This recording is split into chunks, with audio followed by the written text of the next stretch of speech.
Hey, what's up guys, it's Reclaimer and welcome back to another Halo Reach tips video. So today we're going to be going over some simple aiming tips that'll help you have a better shot, it'll help you have better aim, and it'll help you come out on top more often in your one-on-one fights in your games online. But really quickly, just want to let you guys know I uploaded another tip video a few days ago. They were some simple tips to help you improve quickly at the game. I know there's a lot of new Halo players out there, so whether you just got the game on PC, you just got it on Xbox, I'm sure it'll help you out. That'll be linked down in the description below. Go check that out. But I would also encourage you guys to subscribe to the channel. I'll have a bunch more tip videos coming out in the coming days. So with all that said, let's get to the tips.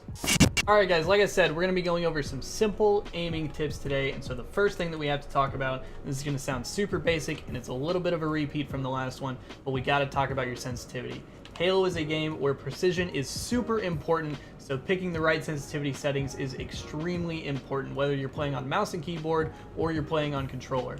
So if you go to your settings over here, and we're going to go to gamepad. I'm currently playing on PC with a controller, but see, I'm playing on 5.5. I actually have my settings a little bit lower, but I'm playing on 5.5. This is a pretty good mid-range sense, but if you're playing on, like I said, controller, mouse, and keyboard, it's super important. So don't just copy what your friends are using. Don't just copy what the pros are using. Pick something that is comfortable for you. But it's also important to pick a good sensitivity setting based off of your play style. So if you are a more passive player, if you like to sit back and shoot mid to long range, then you might want to pick a lower sensitivity. But if you are a more aggressive player like I am, if you like to fly around and get in people's faces, then you might want to pick a sensitivity that is a little bit higher. I will say that typically lower sensitivities are better, so anywhere from 3 to 4 to 5.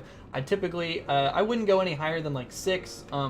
But if you want to, if that's comfortable for you, then by all means go ahead. So that's with a controller. Obviously with mouse and keyboard it'll be different. So I would encourage you guys to mess around with it. Like I said, normally it's better to have a little bit lower sensitivity, but if you're comfortable on a higher sense, go for it. Alright guys, the next thing that we're going to talk about is pacing your shots. So this is something that's super important that I see a lot of people overlook. I don't see a whole lot of people utilizing it in their gameplay, but like I said, it's super important, and it can be the determining factor as to whether you live or die in a gunfight. So what I mean when I say pacing your shots is don't just spam. Whenever you get into a gunfight, I see a lot of people, they'll just start ripping with their DMR, they'll fire as fast as it'll let them. And sometimes it works out, but sometimes, especially in more competitive games, it can screw you. It can get you killed. So whether you're playing on hardcore settings that have no bloom, or you're playing on regular settings that do have bloom, it's super important either way. So when I say pace your shots, let's say a person comes around the corner right here, and I'll throw some clips up to show you guys some evidence as well. But don't just spam. Don't just fire as fast as you can. Take your time, track the enemy with your aimer, focus on hitting your shots, and if you have to slow it down a little bit, then sometimes that'll be better than just spamming, because you don't want to just spam your DMR and end up dying. So pacing your shots is another super important thing.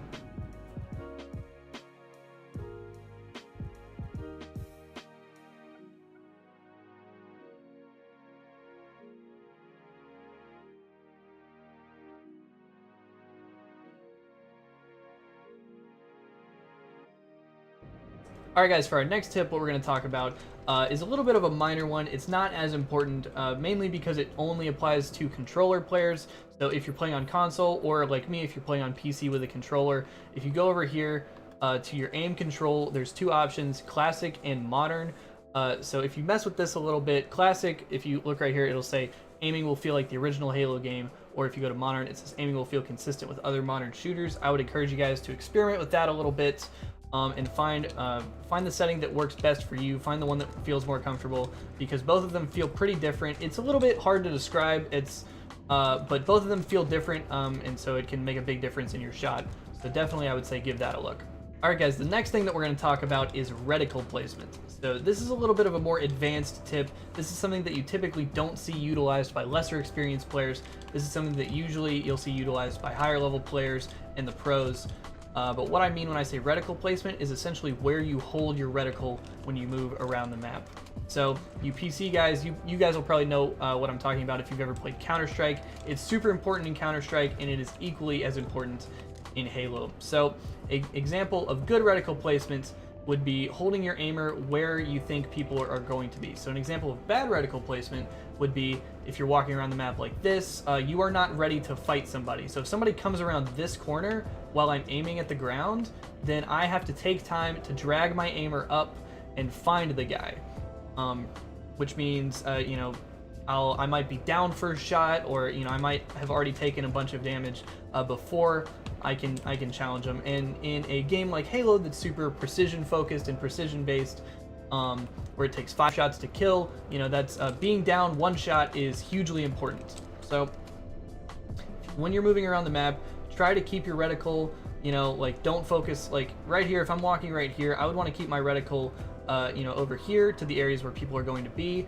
You know, aiming at this wall doesn't do me any good. Aiming at the ground, aiming at the ceiling, that doesn't do me any good, because I'll have to take time to drag my aimer to find the enemy. But also, when you're like watching, like for instance, if you know somebody's going to come around this corner, have your aimer already right here, so you're at the correct height, you're at the correct angle, and you're already ready for that person to come around the corner, as opposed to maybe you're walking over here like this, and then you have to correct and drag your aimer and go find them. So try to utilize reticle placement in your gameplay, you know, when you're walking around, and I'll have some clips after this to show you guys as well that's good evidence of that.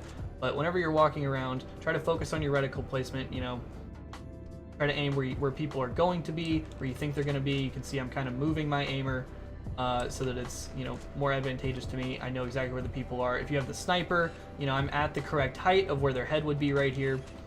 So try to start utilizing reticle placement, and I guarantee you'll start to see better results in your gunfights, and you won't go down in shots early.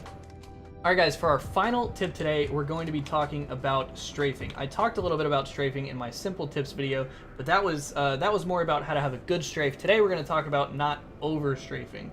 So what I mean when I say over strafing is you don't want to be strafing so much or focusing so much on having a strafe, having a good strafe and a crazy strafe and throwing off your enemy shots, that you forget to focus on your own shot. So this sort of ties into pacing your shots and being patient and tracking your enemy.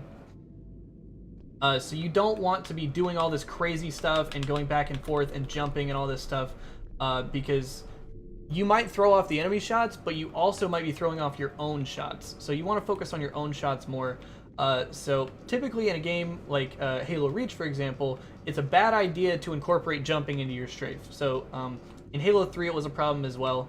But jumping is very floaty and it takes time out. You know, you're easier to track in the air because you have this really slow floaty jump, and also it's harder for you because you have to correct, you know, if I'm jumping, I still have to, if there's a guy in front of me and I'm jumping while strafing, I still have to follow them with my reticle, and so it becomes harder for me to hit my shots. So a good strafe that you'll see a lot of people use is, you know, left, right, left, or maybe left, right, left, jump at the end, or maybe left, right, left, and you incorporate a little bit of a crouch, but kind of experiment with that. You know, maybe just try to focus on, you know, your own strafe, or maybe stutter stepping or whatever else, but don't do all this crazy stuff. Don't be jumping off walls and doing all this stuff, because while you might throw off your opponent's shot, you will also throw off your own shot. Alright guys, that's going to do it for the tips today. I hope you guys enjoyed that video, and I hope you guys found it helpful. Like I said, I would really appreciate it if you could subscribe to the channel. We've got a ton more tip videos coming out in the coming days. But also, if you missed it, go check out the other tip video. Like I said earlier, it'll be linked in the description. Like I said, I hope you guys found that helpful, and I hope you guys enjoyed the video. Likes are appreciated. Subscribe if you're new. Much love, much respect as always, and I'll see you guys later. Goodbye, everyone.